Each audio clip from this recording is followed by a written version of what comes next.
आपने जो मुहिम उठाई है, मैं उसके लिए आपको बहुत बहुत साधुवाद देता हूँ और बहुत बहुत धन्यवाद देता हूँ कि आपने ये मुहिम चलाई है। हम आपके साथ में हैं। अगर ये सरकार बना देती है तो ठीक है, नहीं बनाती है तो आगे आने वाली, मुझे ये लग रहा है कि इंडिया गठबंधन की सरकार आने वाली है 2027 के अंदर में, तो हम कोशिश करेंगे कि इंडिया गठबंधन की सरकार जब सत्ता में आए तो यमुना पार के लिए 100 बेड का हॉस्पिटल ज़रूर बनवाएं। हमारी तो यही इच्छा है। ये भारत के इतिहास में ये पहली बार है कि किसी प्रधानमंत्री के मुंह पर इस प्रकार की जो है जो नारेबाजी और वो किए गए। तो हमने आज तक भारत के इतिहास में आज़ाद होने के बाद प्रथम बार तड़ीपार और वोट चोर और इस प्रकार के जो शब्द हैं जो लोकसभा के अंदर कभी नहीं बोले गए, वो आज सुनने को हमें मिलते हैं।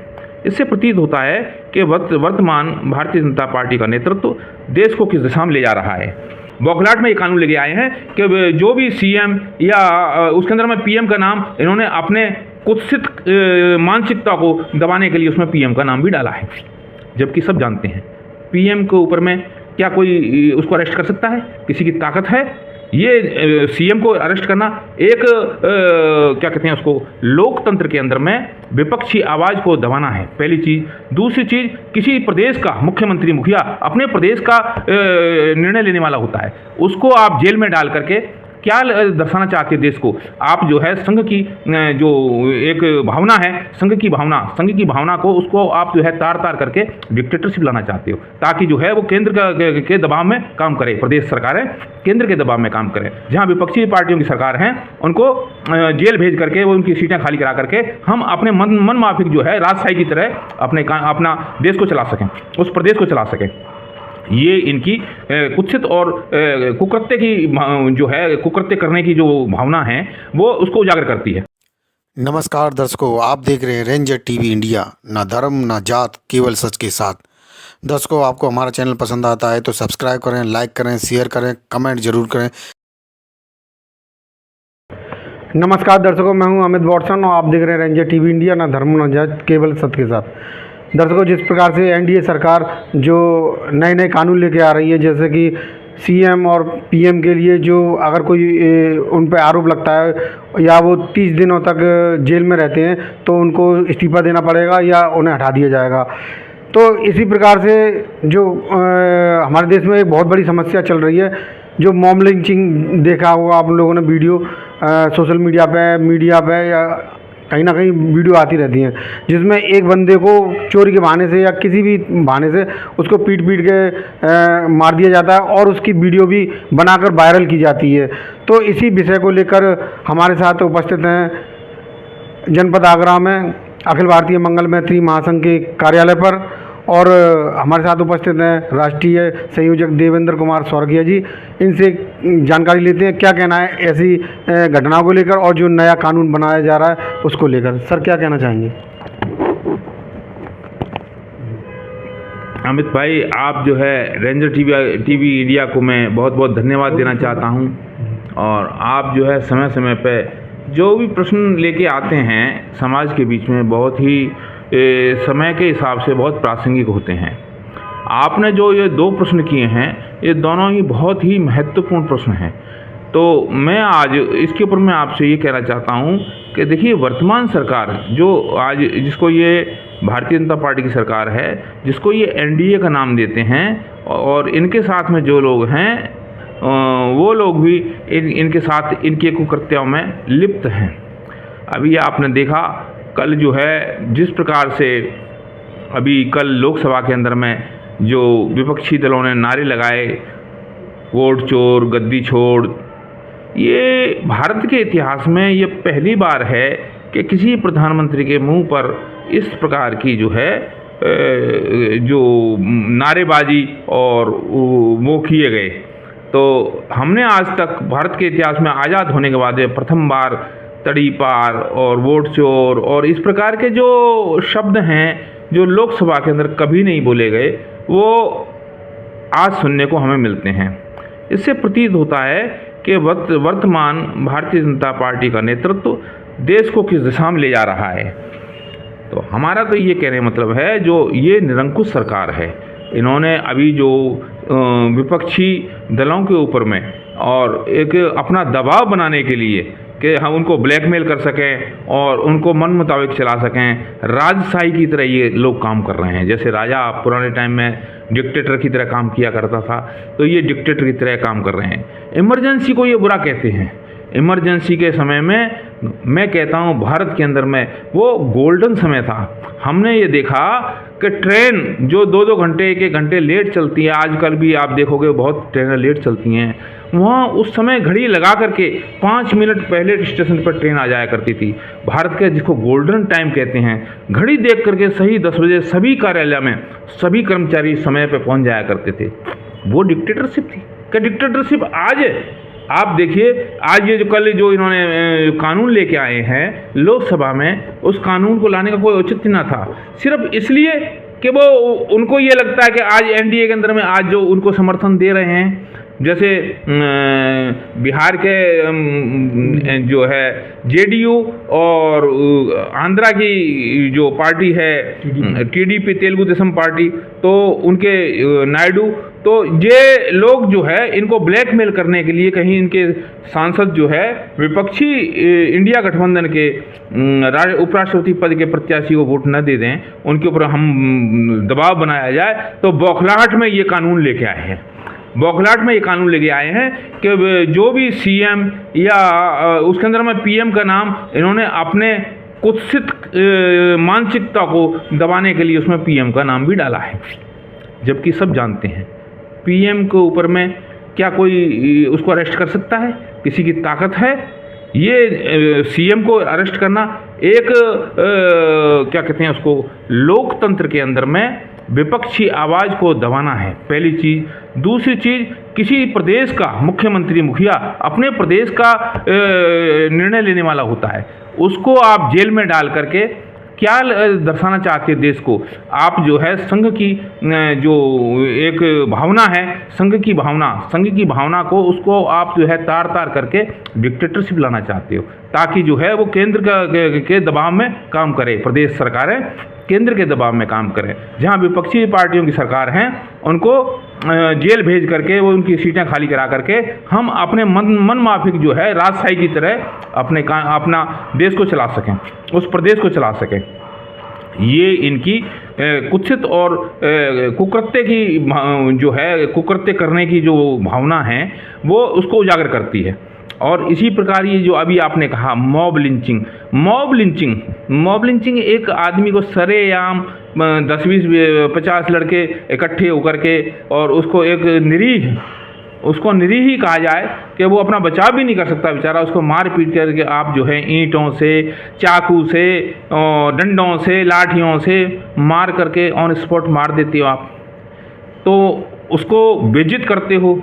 जाति के नाम पर, धर्म के नाम पर आप जो है उनको वो करते हो, प्रताड़ित करते हो। तो ये कोई अच्छे लोगों की निशानी थोड़ी है। माँ की बहन की गाली देना और बुरे उनको शब्द बोलना, ये कोई भले लोगों, कोई भले इंसान जैसी बात है क्या? ये तो जानवरों जैसी बातें हैं। इस देश के अंदर में, इस देश का आज हमारा समाज जहाँ किधर रहा है, मैं तो ये देख करके बड़ा आश्चर्यचकित हूँ। भारत आज़ाद हुआ तब से आज तक हमने जो है इस प्रकार की भावनाएं कभी इस देश के अंदर नहीं देखी। इतना भ्रातृत्व और भाईचारा और मैत्री थी कि आप देखते उस समय हकीकत के अंदर में उस समय बहुत ही आपस में इंसान से प्रेम था। अब तो देखकर लगता ही नहीं कि इंसान को इंसान से प्रेम है। ऐसी भावनाएं समाज को कलुषित करती हैं, है ना, समाज के ऊपर कलंक के रूप में हैं।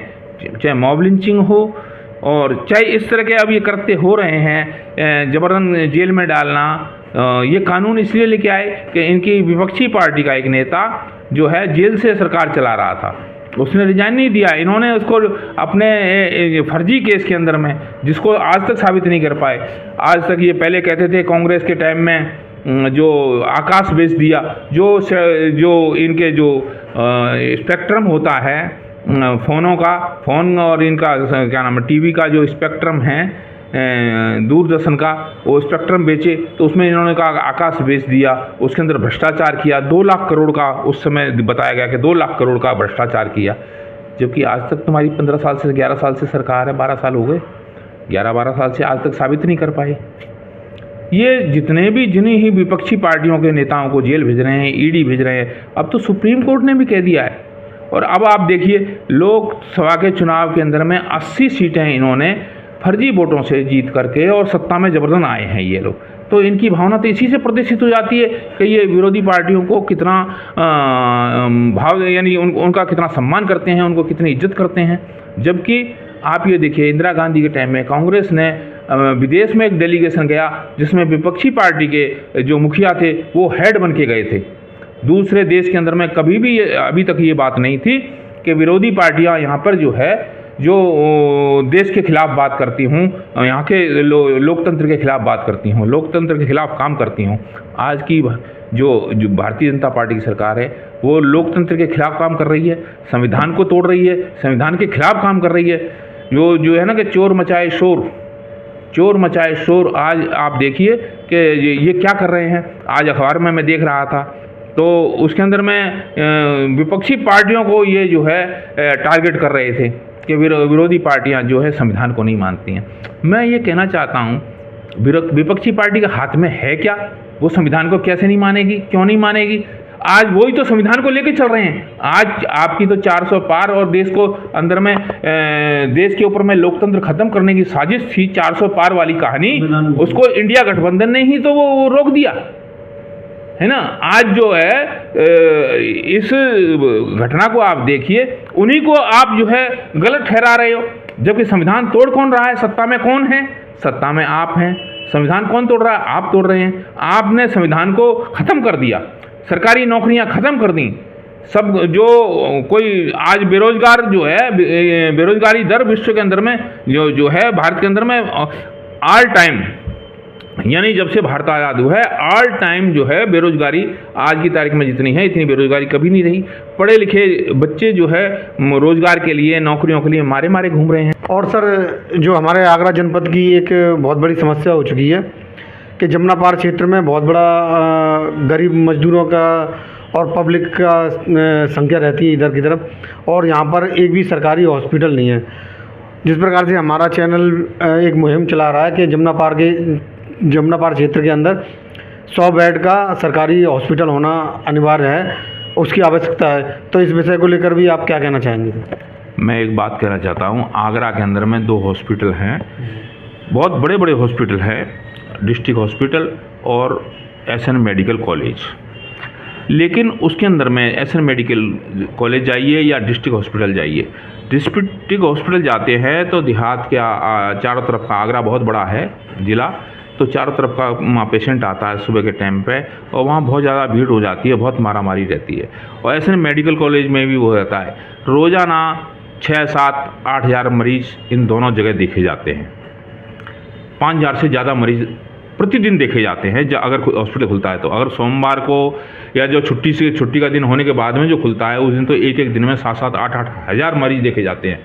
तो आगरा के अंदर में वैसे तो वर्ल्ड क्लास फैसिलिटी ये जो अंग्रेज़ों ने ही अपने टाइम में बना दिया था, एसएन मेडिकल कॉलेज अंग्रेज़ों के टाइम का बनाया हुआ है। उसके बाद में अब दोबारा से कुछ विंग्स वगैरह ये बना रहे हैं, निर्माण कर रहे हैं, पुनर्निर्माण कर रहे हैं। तो मैंने आपको बता दिया कि वो बजट को ठिकाने कैसे लगाया जाता है कि पुरानी बिल्डिंगें बहुत ही मजबूत थीं, अगर उन्हीं को ढंग से वो करते तो वो तोड़ने की ज़्यादा जरूरत नहीं पड़ती। लेकिन अब ठीक है, अब जो नई तरह के बिल्डिंगें बन रही हैं, नया वो हो रहा है, लेकिन आगरा के अंदर एक हॉस्पिटल की जरूरत नहीं है कि यमुना पार के अंदर में हो जाए तो एक हॉस्पिटल हो जाए। तो यहाँ से लोग डिस्ट्रिक्ट ना तो डिस्ट्रिक्ट हॉस्पिटल पहुँच पाते हैं, ना एसएन मेडिकल कॉलेज पहुँच पाते हैं।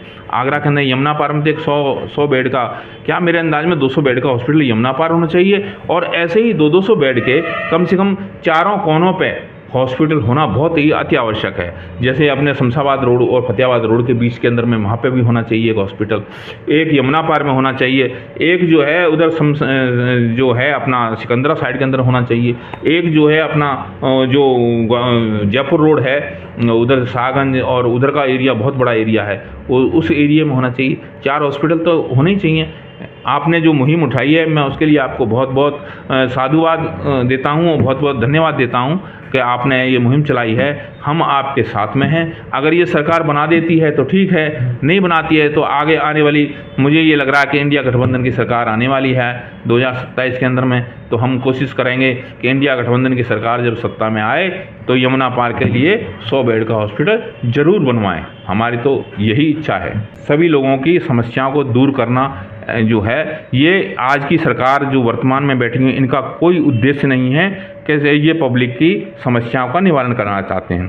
पूर्व की जो सरकारें थी तब कोई भी मुख्यमंत्री आगरा आता था, यहाँ के पत्रकार जितने भी हैं, बड़े बड़े अखबार और ये हैं, वो सब ये पहले से डिमांड लिख लिख के अखबारों में छापते थे।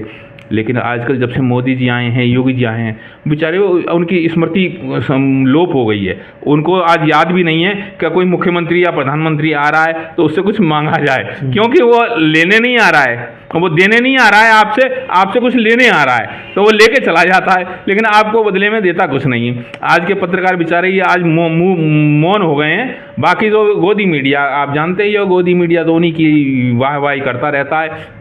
मूल मुद्दे वो नहीं आते हैं, रोजगार पे वो नहीं आएंगे, सामाजिक सरोकार की जो ज़रूरतें हैं उनके ऊपर वो नहीं आएंगे, रोड की समस्याएं, नाली खड़ंजे की समस्याएं, और जो आगरा सिटी की मूल समस्या जैसे विदेशी नागरिक आते हैं उसके लिए है हेलीपैड की, और क्या नाम है उसकी, एयरपोर्ट की जो ज़रूरतें हैं उसके लिए कोई नहीं बोलता है। अब सब भूल चुके हैं, यहाँ के पत्रकार जो हैं सब भूल चुके हैं कि आगरा की मूलभूत ज़रूरतों को पूरा करवाना उनका दायित्व है, उनके लिए आवाज़ उठाना भी उनका दायित्व है, लेकिन सब चीज़ भूल गए हैं। आज वर्तमान जो सरकार है वो डिक्टेटरशिप पे काम करती है, इसलिए उनको डर लगता है कहीं उनको उठा के जेल में ना डाल दें। आपने आज जो ये मुद्दे उठाए, जो पब्लिक सरोकार के जो मुद्दे हैं, पब्लिक की ज़रूरत के जो मुद्दे हैं आपने उठाए, उनके लिए मैं आपको बहुत ही धन्यवाद दूंगा, आपको बहुत बहुत साधुवाद। और आपका चैनल इसी प्रकार तरक्की करता रहे। अब तो हज़ारों लाखों आपके जो व्यूवर्स हो गए हैं जो आज जो है आपके चैनल को देखते हैं। आपको बहुत बहुत धन्यवाद, आपकी प्रोग्रेस के लिए भी आपको बहुत बहुत धन्यवाद। जय भीम, नमो बुद्धाय। तो दर्शकों, आज की जो चर्चा हमारे चैनल पर जो उपस्थित हैं अखिल भारतीय मंगल मैत्री महासंघ के राष्ट्रीय संयोजक देवेंद्र सौरकिया जी, तो आज की जो चर्चा है आपको कैसी लगी हमें कमेंट करके बताएं, और हमारे चैनल को सब्सक्राइब करें, लाइक करें, शेयर करें, कमेंट जरूर करें, जिससे कि हमारा चैनल आगे बढ़ सके और हम अपने भारत देश को विकसित, खुशहाल और दुश्मनों से सुरक्षित रख सकें। इसी के साथ विदा लेते हैं, फिर मुलाकात करेंगे, तब तक के लिए नमस्कार।